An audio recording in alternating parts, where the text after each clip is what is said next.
I recently went to get my tires changed, and while I was waiting for far too long, I noticed some cleaning supplies in the warehouse. I saw an odd brand of stain remover that gave a whole list of the stains it would remove, including, at the very front of the list, spaghetti. Not spaghetti sauce, just spaghetti. I thought that was very funny, and I immediately mentally corrected it. That's something that I enjoy doing when I'm out and about, seeing text in ads or on products or just in somebody's handwritten notes and thinking about how I'd edit it. In my opinion, that's a great way to keep yourself in a writery mindset throughout the day.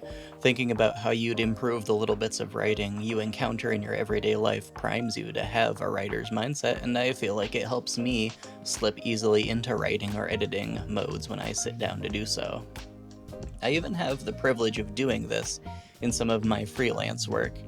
I manage the social media page for a local gaming store, and part of that work involves posting about new board games the store gets in. I started out by just copy and pasting the publisher's own descriptions of their board games, but I quickly realized that being an excellent game designer doesn't necessarily make you an excellent writer. A lot of times I can just chop out a few sentences or rearrange the structure of a paragraph, and I feel like it makes it read much more nicely than before. If only I could convince these publishers to pay me for the work of making their ad copy a better read. Though, I don't think any of this is necessary to being a writer. This isn't me handing down wisdom from on high that says you will never grow in your skills unless you are constantly thinking about writing 24/7. If you don't enjoy the idea of trying to find awkward wording on your grocery store packaging, just don't worry about it.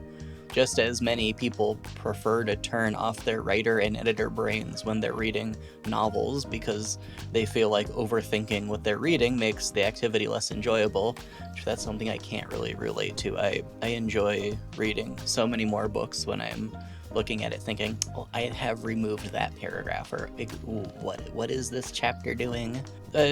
Lots of people don't share that, and so if this isn't something you think you'd enjoy or find helpful, don't worry about it. Don't prioritize something that maybe somebody's telling you might make you a better writer if it makes it harder to just get through the day. So that's sometimes enough of a struggle on its own.